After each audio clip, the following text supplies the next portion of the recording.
Hello everyone, my name is Phawx. This is going to be my unboxing and review of Anbernic's latest device, the RG300X. Thank you very much to Anbernic for sending this out to me for review. If it wasn't for you guys, I really wouldn't have these devices as fast as I do. I got this device yesterday, which was my Saturday. I'm going to be doing the review today, which is my Sunday, and after editing and stuff, it'll go Monday morning. Anywho, thank you very much to Anbernic again. This particular review is going to be relatively quick. My particular angle that I'm going to be looking at it is it's comparing it to the GBA Micro and then taking a look at some of the other features. Now, one of the reasons why it's going to be a quick review, we are using the tried and true Anbernic JZ4770 MIPS-based processor. This chip is extremely old, but it really started like being in a lot of devices around 2019. So it was nice then because the performance threshold for a lot of devices weren't really there, especially because a lot of devices were using the 4760 and then eventually 4770 started becoming popular. The thing that I really want to take a look at here is the 3-inch 640 by 480 IPS screen. That's a high resolution for that size screen, so I'm interested in how that's going to look. We have Type-C charging, which is a great feature, stereo speakers, and headphone output, a 2500 milliamp hour battery with 6 hours of battery life, and then it also has another microSD slot. So you have two microSD slots, the first one for the operating system and the apps, and then the other for ROMs and stuff. Let's go ahead and take a look at the other parts of these boxes. I guess, yeah, that's correct. And then we have console. What even is this? I love this. I love this so much. He's he's sitting on it. He's sitting on what it's GBA Micro inspired, and dude's sitting and he has another one in his hands. And look at the proportions of it. It's gigantic in his hands. Oh god, I love this. Oh man, this is perfect. I love this. I love this so much. Why is he sitting on it? Why? Why? So we can actually take a look at all these functions when we take a look at the device stuff, and then that's that. Alright, so let's go ahead and do the unboxing proper. So we're going to take that out, and then we have the very standard sleeve that Anbernic puts over the device with this cushion material. You know, I never actually really thought about this cushion material much, but this is like, let's just take a look at this cushion, right? This is kind of the Anbernic special that they put in with everything. I don't know what actual material this is. It's foam based, kind of flexible, but they always use it to protect the device. On the bottom we have our USB-C cable. This is good for 5-volt action. And then you have the instruction booklet that none of us read that are in the handheld scene. And then we'll go ahead and put the sleeve away, and we'll put this box away. Let's go ahead and take a look at the unit proper. So this is the device. Oh, it's kind of fancy.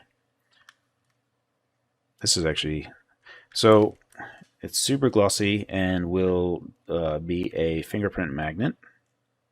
So anyone that is it going to be a fingerprint magnet? Can we see my fingerprint in there? I guess not. I guess it's just going to smudge up, but it feels like it's going to be a fingerprint magnet, but I don't see it actually accepting my fingerprint. I do feel like the glossy surface will, yeah, it's already starting to get smudged a bit, so you're going to be cleaning this a bit if you are that type of person to actually care about that. Let's go ahead and take a look at the dimensions of this particular device. The device is 137 millimeters wide. That is actually about 30 millimeters wider, 36 millimeters. So the GBA Micro is actually this wide. So we actually have a considerable amount more on the right-hand side. If we were to, the design language of this is very GBA Micro inspired, but it is considerably larger, or wider at least. And then if we take a look at the height of the unit, it is 70 millimeters. And then again, the GBA Micro is actually 50 millimeters. So we got, it's larger in both dimensions. So the device has the design language of the GBA Micro, but is still larger than that. Of course, the screen size of the GBA Micro is 2 inches, so this is a full inch larger than the GBA Micro. So I'm sure a lot of people would actually favor that because, you know, the GBA Micro is actually super tiny. This is a good size portable for the device. However, the price that they're asking for currently, especially with the chipset and what the intended feature set is, I think it's high. All right, so let's go ahead and just kind of take a look at what we have on offer here. So we have the standard Anbernic D-pad. This feels nice. This feels solid. The button spacing, this button spacing that's between them is really large. I mean, this makes it feel, I guess, like it's more GBA focused, which again is GBA Micro, but the spacing over here, especially when we take a look at how I action across typically when I'm playing games. So if you want to do like the run mechanic, or you're going to run and then rock your thumb over to hit this, this way horizontally, east-west is fine, but north-south is the distances feels a little unusual. So here are our face buttons and the D-pad. The D-pad feels good. We're actually going to see how that works in practice. These really glossy chrome buttons, they feel fine. The tactility is not something. How does it feel when it's in my hand? So the tactility of the buttons is not something that I particularly favor, but it's fine. It's just that the feel of them, the glossiness, and how it kind of clings to my finger, I prefer just a matte finish. I'm not really a fan of this chrome and how it feels on my finger. And then we have your USB charging port right here. We have the HDMI port, so this is going to be mini HDMI to full HDMI. And then we have where we plug in any type of peripheral for USB. Now, the thing about the HDMI, I've used this on other Anbernic-based devices, and for me, I don't really see much value in that. But that is a subjective thing. I know that some people actually care about that. In my opinion, I buy these first to be portable first. And I don't particularly like the HDMI out on there, but the feature is there, which is nice. It's just that for me, I don't really value it all that much, especially with what's available. You can already start to see the smudges on the kind of glossy material that they have here. But I do like the direction that Anbernic has gone here. Here we can see the front-facing stereo speakers. Preferred a potentiometer here, something that would just like a wheel instead of these buttons. And these buttons don't feel very good either. We have our 2 micro SD slots here. Let's go ahead and just take a look at them. So they give you these. They give it a 16 gigabyte for the system, the firmware. And I would anticipate, I know that some devs are getting this unit, so I would anticipate there to be updates to the OpenDingX firmware that supports this particular handheld, and then a 64 gigabyte filled with ROMs here. So a considerable amount of games that will already come preloaded, and we'll kind of just touch base on that in this video. You have your 3.5mm audio jack, which is super important right here. There's the reset button, which is kind of important for Anbernic-based stuff, because if anything crashes, you're actually going to want to press this reset button to get out of the game. And then the power button. This power button kind of disappoints me a little bit. If we take a look at the RG351P, which is still one of my favorites, this button and how it's indented, the whole consideration around it, I like it much better.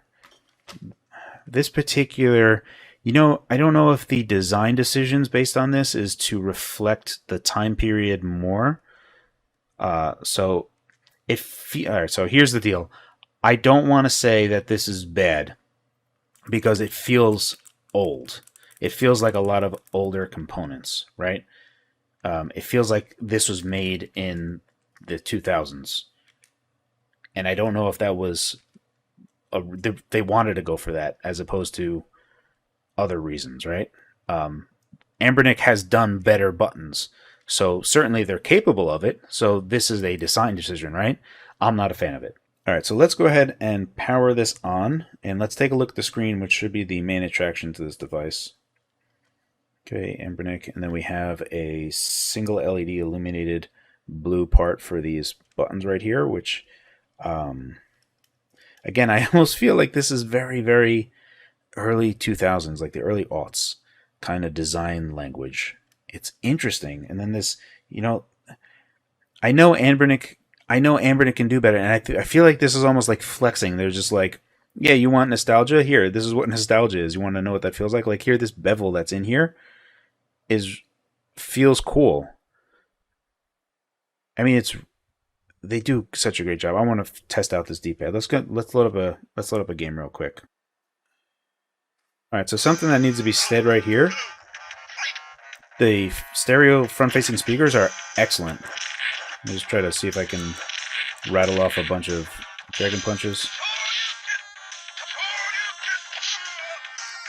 So the Anbernic D-pads are excellent. There's a small learning curve here to actually hit the diagonal, but for the most part, I could feel it. Like I can literally feel where it's hitting, which is nice. And one thing that I actually really like about Anbernic D-pads is that you have this level of fidelity that you can, like, the tactility is,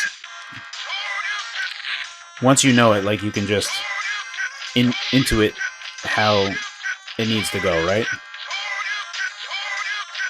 There's just, you can feel it. You can feel when you hit that. Let me see the other side. Come on, Ken. Oh, goodness gracious. Alright, let's see this other side.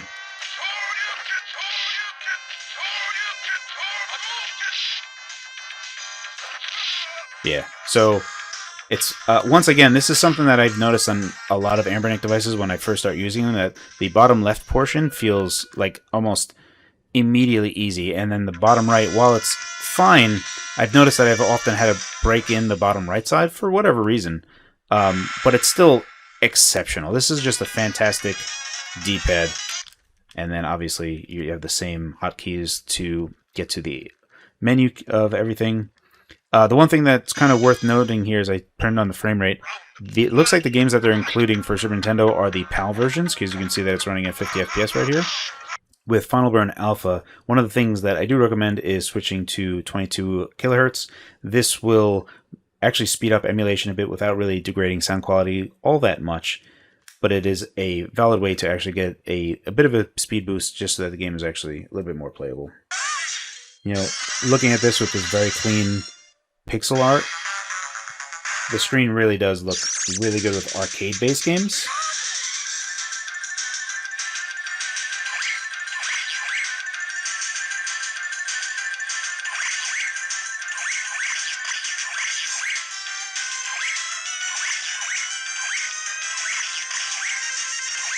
The front-facing speakers really are very good.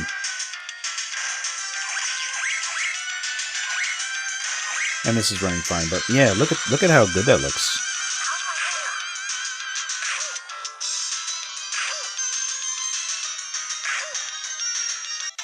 Okay, so we can see here that this is actually an NTSC game, because we're actually at 60 hertz.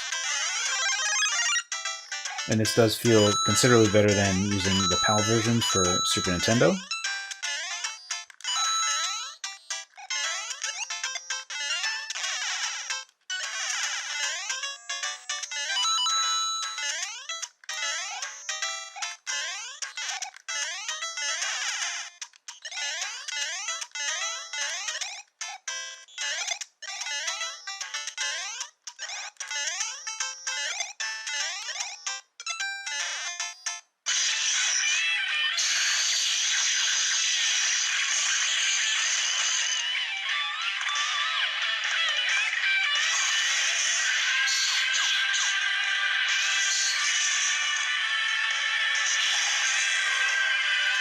So I'm actually pretty surprised at how well this is running. So perhaps there's been some updates to PlayStation emulation on Anbernic-based devices since the last time I've taken a look at them. Alright, so from my point of view, arguably because of the very GBA Micro stylings of the device, that it's good to see how many ROMs they do have for GBA Micro already included.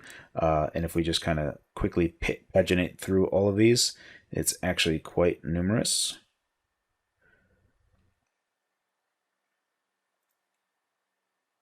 It looks like almost every game that you could care to want on here would already be included.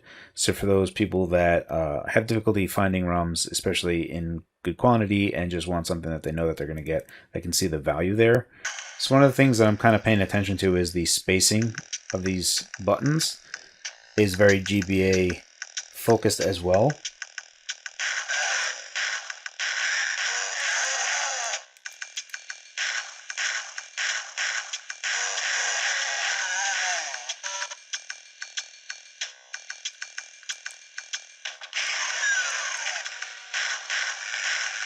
You can actually feel the frame rate tank here. Although I never played Doom 2 on the GBA itself, so I'm not actually sure how accurate this is. Green blood. It really cannot be understated how excellent these front-facing speakers are. These are some sensational speakers going on right here. And if we take a look at the screen, it really is very GBA focused. Button spacing. I mean, every angle that I look at this particular device, I've seen Anbernic have better quality, but I don't like I don't want to downplay the quality of this device. I think it was intentional.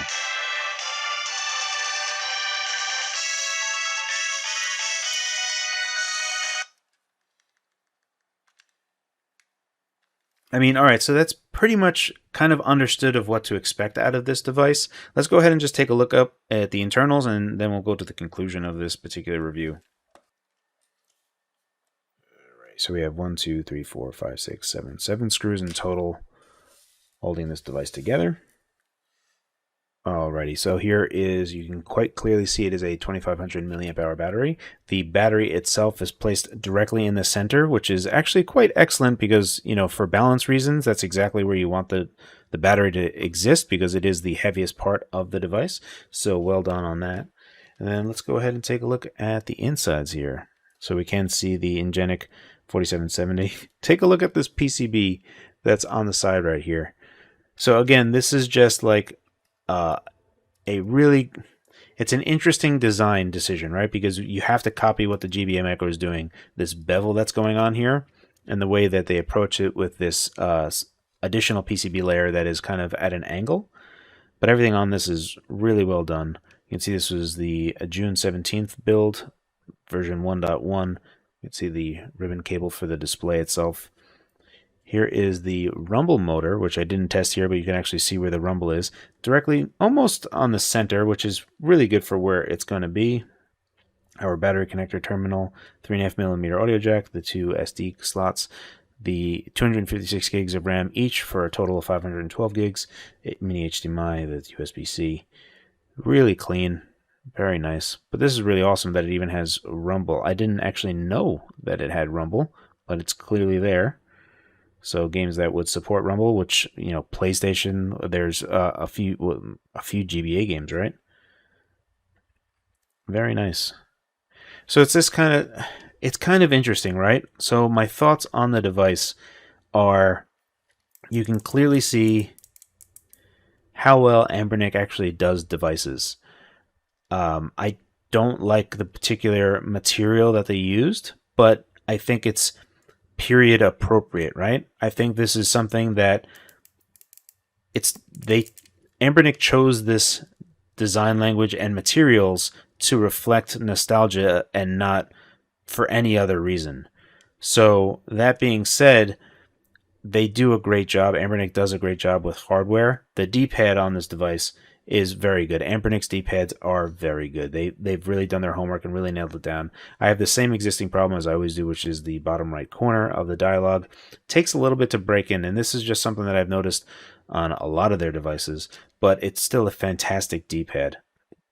Also, face button. In terms of fidelity and using it, it is something that I feel that I could guarantee a result is what you want, you know, especially with, you know, 8-bit and 60-bit games with platforming and whatnot, especially fighting games. I mean, if this device was less expensive, if it was like $50, I could understand getting it if you just wanted to satisfy your nostalgia. The other thing that is worth noting here is the 64GB micro SD card, which has a lot of ROMs on there. There is value for that for people that just don't really know how to get ROMs, and I understand it. I can commiserate. So there is that going for it as well. The feature that I didn't know that I would like the best, these front-facing speakers are sensational, like excellent. So overall, it's a nice device. I just really think that it really does need to be less expensive, especially because it's using parts from long ago. It's just that form factor wise and kind of flexing from Anbernic wise, they did a great job. It's period appropriate. They did excellent. Largely, it's really just the price, right? That's the part to get past. So yeah, if it was less expensive, I could say if you had nostalgia for it, get it. Otherwise, I'd say get the 351p regardless of price. And that's pretty much my take on it. It is an older chipset with a tried and true firmware. I would anticipate that there are going to be firmware updates from the scene targeting this device specifically, just to get as much as you can possibly get out of it. But that's basically it. As always, guys, thank you for your time, and thanks for watching.